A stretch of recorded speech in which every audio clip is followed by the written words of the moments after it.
এপ্রিলে সিডিএসইউ এর পরীক্ষায় ডাহা ফেল করে ১৯৬টি ওষুধ।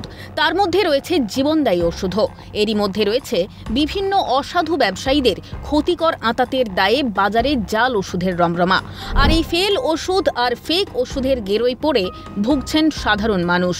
যে কোনো অসুখ বিসুখে যে ওষুধ ভরসা, যে কোনো রোগে যে ওষুধ রাখবে সুস্থ, সেই ওষুধই যদি হয় অসুস্থতার কারণ, তবে স্বস্তির নিঃশ্বাস কীভাবেই বা ফেলবেন সাধারণ মানুষ।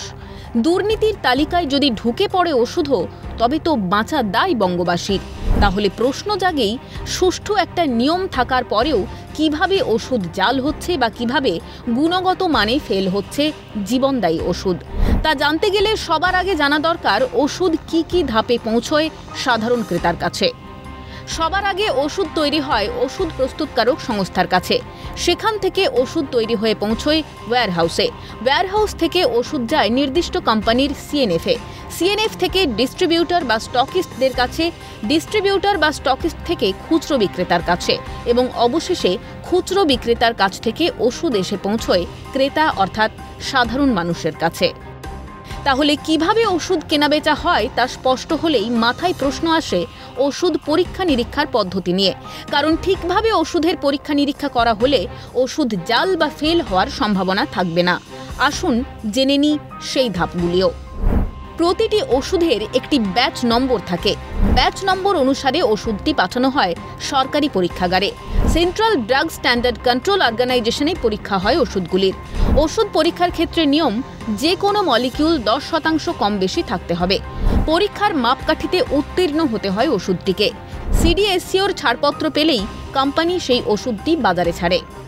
এবার ওষুধ পরীক্ষার বিবরণ জানার পর অবশ্যই প্রশ্ন জাগে, যদি ছাড়পত্র পেলেই ওষুধ বাজারে ছাড়া হয়, তবে জাল বা ফেল ওষুধের ঘটনা ঘটবে কিভাবে? বলা ভালো, ঘটছে কিভাবে। আসল কথা, সর্ষের মধ্যেই থাকে ভূত। নিয়ম তো রয়েছে সব কিছুতেই, তবে দুর্নীতি কি থাকে থেমে?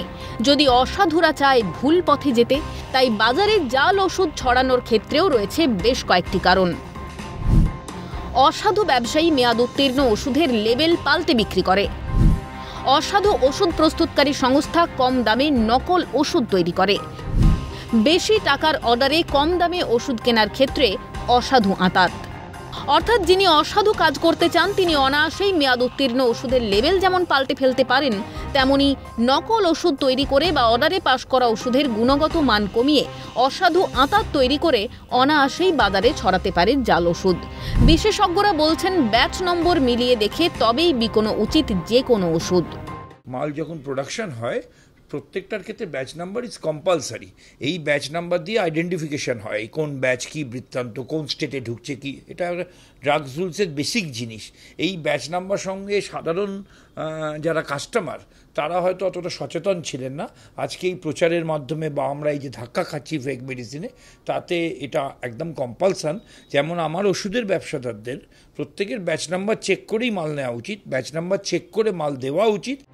তাই ওষুধ কেনার ক্ষেত্রে বিশেষজ্ঞদের পরামর্শ নিন, সতর্ক থাকুন। ওষুধ নিয়ে দুর্নীতি করা এই অসাধুদের দুনিয়ায় সতর্কতাই হয়তো বাঁচাতে পারে আপনার অমূল্য জীবন। ক্যামেরায় নিখিল দাস, জ্যাকি সিং ও গোপাল সেনের সঙ্গে অভিরূপা হাজরা, রেশমি দাস ও অদ্রিজা ঘোষের রিপোর্ট, ক্যালকাটা নিউজ।